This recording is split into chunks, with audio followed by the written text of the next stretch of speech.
आप सभी का अभिनंदन है, सभी को नमस्कार। बंगाल में पंचायत चुनाव के नतीजों का गणना चल रहा है और स्वाभाविक रूप से जहां तक बंगाल का स्वभाव है, हम जानते हैं कि कहा जाता था कि what Bengal thinks today India thinks tomorrow. जिस भूमि से कभी वंदे मातरम के शब्द उपजे थे, आज बड़े दुख के साथ कहना पड़ रहा है कि आज उसी भूमि में थैंक्स टू टीएमसी जिस प्रकार की हिंसा हो रही है वो अपने आप में अप्रत्याशित है। इससे पहले कभी इस प्रकार की हिंसा न हमने कभी देखा था, न किसी चुनाव में सुना था।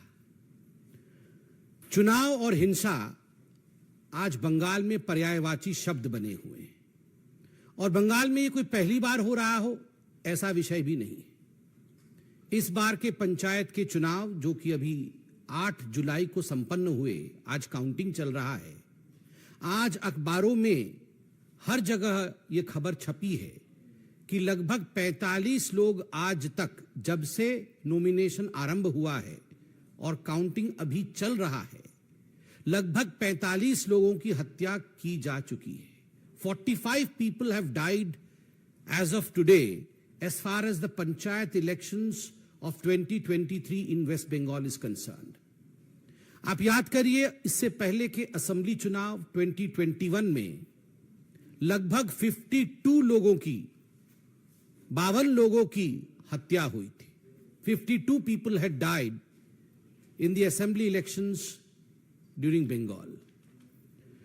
2018 के पंचायत के चुनाव में 23 लोगों की हत्या हुई थी, चुनावी हत्या। और उससे पहले 2013 के बंगाल के पंचायत के चुनाव में 15 लोगों की हत्या हुई थी।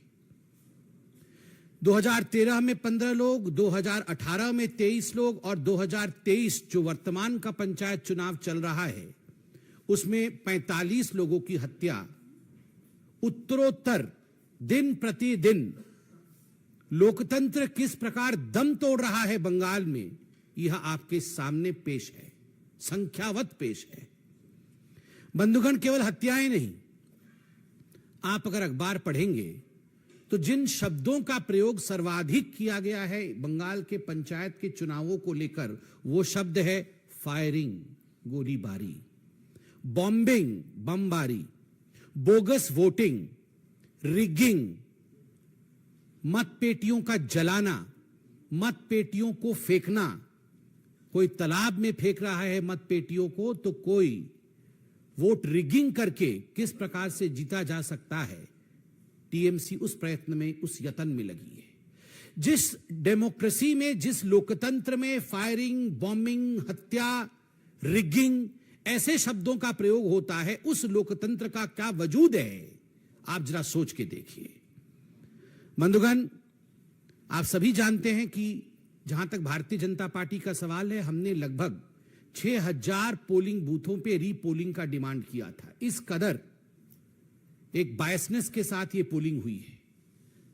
आप सबने सुना था सुप्रीम कोर्ट और हाईकोर्ट ने क्या कहा था। सुप्रीम कोर्ट ने ताकीद किया था राज्य सरकार को कि आप सही तरीके से तटस्थ होकर केंद्रीय बल के साथ, सेंट्रल फोर्सेस के साथ चुनाव कराइए। सेंट्रल फोर्सेस तो गई, मगर डिप्लॉयमेंट जो सेंट्रल फोर्सेस के हुए, उनका ठीक तरह से डिप्लॉयमेंट राज्य की सरकार ने नहीं किया।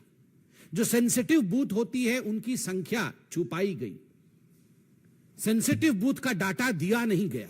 सेंट्रल फोर्सेस के होने के बावजूद 45 लोगों की हत्या, यह दिखाता है कि राज्य सरकार किस प्रकार से एक प्रायोजित रूप से इन हत्याओं को अंजाम दे रही थी।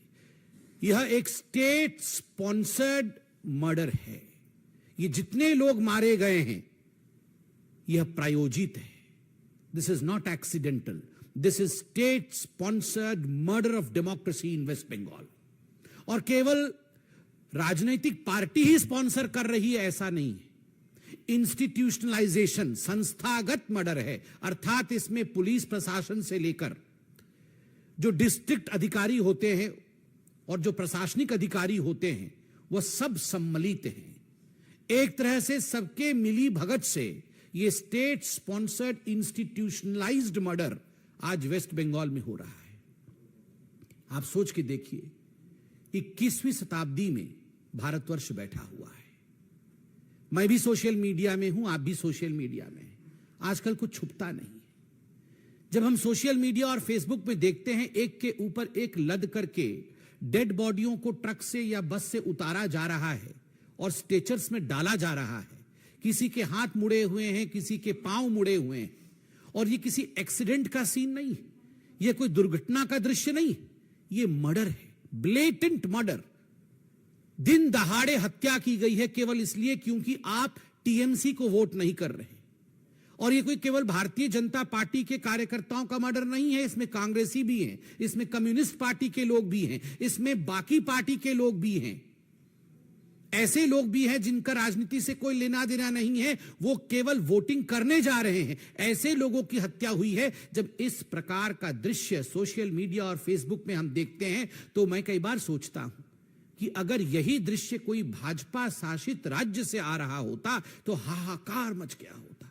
ये सारे नेता, ये जो हाथ पकड़ पकड़ के कभी बेंगलुरु में खड़े होते हैं तो कभी किसी और राज्य में खड़े होते हैं, महाठगबंधन का दृश्य दिखाते हैं। कहां है वे सारे नेता? कहां है लालू प्रसाद यादव? कहां है नीतीश जी? कहां है वो मोहब्बत की दुकान खोलने वाले राहुल गांधी? कहां है ये सारे महाठगबंधन के नेता? एक के मुंह से एक शब्द नहीं निकला है, एक शब्द नहीं निकला है। राहुल जी कहां है आपका? आपकी मोहब्बत की दुकान का कोई जिक्र नहीं है। आप तो पूरे हिंदुस्तान में मोहब्बत की दुकान खोलना चाहते थे। मैं बताता हूं राहुल जी, आप आज मोहब्बत की दुकान के विषय में बात इसलिए नहीं कर रहे हैं क्योंकि आपके आकांक्षाओं का मेगा मॉल खुला हुआ है। The mega mall of your ambition. You want to become the ruler of this country by hook और बाय क्रुक। कैसे भी मैं सत्तासीन हो जाऊं, मैं सत्तारूढ़ हो जाऊं, और अगर हमारे लोग हत्या कर भी रहे हैं तो कोई बात नहीं है, वहां मोहब्बत की दुकान की आवश्यकता नहीं है। ये मोहब्बत की दुकान और मोहब्बत के दुकान की फरमान ये केवल उन्हीं जगह आवश्यक है जहां मोदी जी पे और भारतीय जनता पार्टी पे प्रहार किया जा सकता है। कोई बात नहीं अगर कांग्रेस का कार्यकर्ता भी टीएमसी के लोगों द्वारा उसकी हत्या कर दी जाए और कांग्रेस के नेता खुद बंगाल में कहे कि हमारे कार्यकर्ताओं की हत्या हुई है, उस पे भी राहुल गांधी और कांग्रेस के शीर्ष नेतृत्व की चुप्पी यह दर्शाता है कि इन लोगों का एम्बिशन कितना बड़ा है। यह लोग डेमोक्रेसी की हत्या होते हुए देख सकते हैं मगर अपने एम्बिशन की हत्या होते हुए, अपनी महत्वाकांक्षा को लुटते हुए नहीं देख सकते। मां, माटी और मानुष की बात करती थी ममता बनर्जी। मां आज बिलख रही है, रो रही है, माटी आज रक्त रंजित है, मानुष की आज हत्या हो चुकी है। और ममता जी माफ करिएगा अगर मैं कहूं कि निर्मम बंदोपाध्याय जी ये सब मूक दर्शक बन के देख रही है तो ये अतिशयोक्ति नहीं होगी। ये निर्ममता है, ये ममता नहीं है। ये डायमंड हार्बर मॉडल है। डायमंड हार्बर जहां से अभिषेक बनर्जी लड़ते हैं, उनकी कॉन्स्टिट्यूएंसी है भाईपुओं की, और जिस प्रकार से वहां दादागिरी की राजनीति चल रही है, वहां counting agent Bharatiya Janata party और दूसरे पार्टी के काउंटिंग एजेंटों को छोड़ा तक नहीं जा रहा है। ये चारों ओर बंगाल में ये चल रहा है। काउंटिंग एजेंट अगर टीएमसी का नहीं है तो 2 किलोमीटर पहले उसे रोका जाता है। जिस दिन नॉमिनेशन भरने जाता है किसी और पार्टी का कार्यकर्ता, पहले उसे मारा जाता है, डराया जाता है, धमकाया जाता है। फिर भी अगर नॉमिनेशन भर देता है तो उसके लोगों की हत्या की जाती है। फिर भी अगर इलेक्शन हो जाता है तो काउंटिंग डे के दिन काउंटिंग एजेंट को वहां घुसने नहीं दिया जाता है। रिगिंग करने की कोशिश होती है, बम फेंकने की कोशिश होती है, और उसके बाद भी अगर हो जाता है तो किस कदर वहां दंगा की जाती है कि आज हेमंत बिश्व शर्मा जी ने भी ट्वीट करके बताया है कि कई हजार लोग बंगाल छोड़ के आज शरण में हैं आसाम में। यह लोकतंत्र है, यह लोकतंत्र है ममता दी। ममता जी, आपको उत्तर देना होगा, क्या यह लोकतंत्र है कि एक राज्य के लोग चुनावी गणना के दिन राज्य छोड़ करके दूसरे राज्य में वो शरण लेते हैं? और यह पहली बार नहीं हो रहा है, असेंबली के चुनाव में भी ठीक इसी प्रकार हुआ था। বাংলার গণতন্ত্র রক্ত স্নাত, এখানে ভোট হলে মানুষের প্রাণ চলে যায়, এখানে নিয়ম কানুনের কোনো বলয় নেই। মুখ্যমন্ত্রী নির্মম বন্দ্যোপাধ্যায় ও তার পরিষদদার সরকারি আইনকে ক্ষমতা টিকে থাকার মেশিনারি বানাইছেন। আমি এই ব্যবস্থার তীব্র নিন্দা করি। भारतीय जनता पार्टी इस पूरे व्यवस्था की, जिस प्रकार से हिंसा हो रही है, जिस प्रकार से लोकतंत्र की हत्या हो रही है, उसकी तीव्र निंदा करती है। धन्यवाद। कोई प्रश्न हो तो अवश्य पूछें। सर, मेरा सवाल है कि विधानसभा चुनाव के पहले से लगातार वहां हिंसा जारी है। मेरे हिसाब से कभी हिंसा वहां थमी नहीं। संविधान इस देश में उसके अंदर कुछ व्यवस्था भी है, तो आखिर क्यों केंद्र सरकार किस बात का इंतजार कर रही है? आपने खुद आंकड़ा दिया कि कितने सैकड़ों लोग मारे जा चुके हैं। देखिए, जहां तक भारतीय जनता पार्टी का विषय है, मैं उसका विषय रखता हूं। केंद्र सरकार के विषय में सरकार के प्रवक्ता अपने विषय को अवश्य रखेंगे।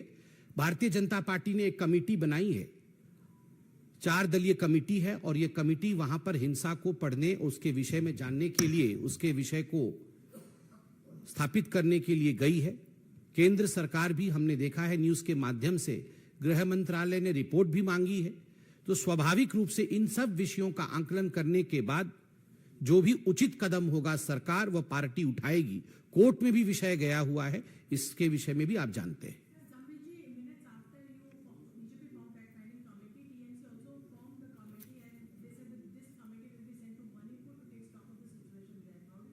So the answer of the Bengal government is whataboutery. वहां भी हुआ है तो यहां भी होगा, क्या ये उत्तर है? 52 लोगों का मर जाना असेंबली इलेक्शन में, 45 लोगों की मृत्यु पंचायत के इस बार के चुनाव में, शर्म से जहां हम सबको सर झुका लेना चाहिए, वहां वॉटअबाउटरी हो रही है कि वहां भी हुआ था तो क्या हो गया, यहां भी होगा। मुझे लगता है ये बहुत शर्मनाक स्टेटमेंट है बंगाल के टीएमसी पार्टी द्वारा। उनको क्षमा मांगनी चाहिए। Yes ma'am.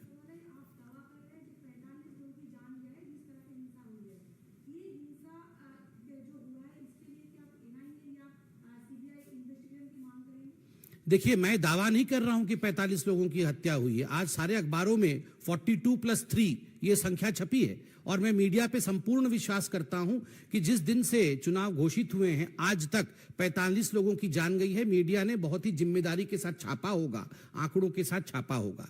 और जहां तक एनआईए एवं सीबीआई की जांच का विषय है, स्वाभाविक रूप से इसमें कोई दो मत नहीं है कि हमारी होम मिनिस्ट्री हो और बाकी जो पार्टियां हैं, सभी ने अपने डिमांड्स को रखा है। तथ्य के आधार पर इस विषय पर पार्टियां भी और सरकार भी आगे बढ़ेगी।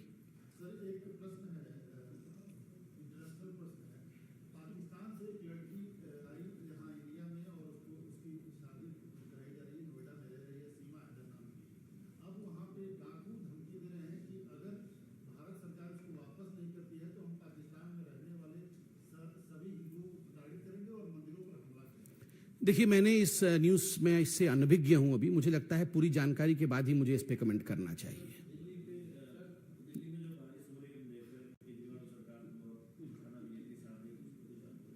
ये स्वाभाविक रूप से बारिश हो चाहे दिल्ली में कुछ भी हो, केजरीवाल सरकार और उनका एक रवैया रहता है कि दूसरों के कंधे के ऊपर जिम्मेदारी डाल देना और राजनीति करना। मुझे लगता है आज पूरे देश में जिस प्रकार से बारिश का प्रकोप है, हम टीवी के माध्यम से और बाकी माध्यमों से देख रहे हैं, संवेदनशील विषय है। लोगों के घर बह जाने, लोगों का जान चला जाना, ये राजनीति का विषय कदाचित नहीं है।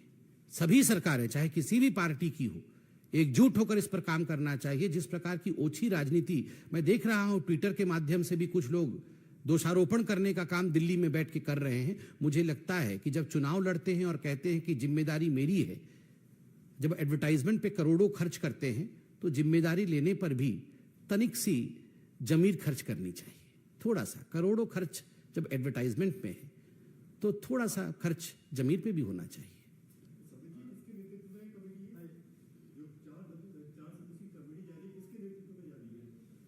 नहीं, वो कमेटी आपको पूरा पेपर दिया गया है।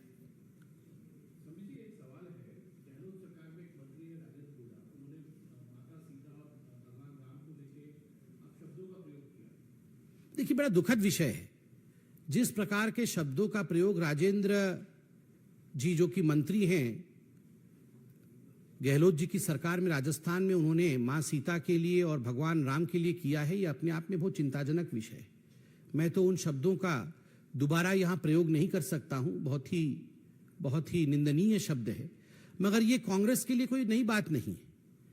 जिस पार्टी की अध्यक्षा, पूर्व अध्यक्षा आदरणीय सोनिया जी का मानना है कि भगवान राम का अस्तित्व ही नहीं है, भगवान राम काल्पनिक है, और इस पे उन्होंने सुप्रीम कोर्ट में एफिडेविट दिया, तो स्वाभाविक रूप से मां सीता के विषय में इस प्रकार की अभद्र टिप्पणी करना, तो वो उनके स्वभाव में, उन्होंने अपने स्वभावगत आचरण किया है जो कि निंदनीय है।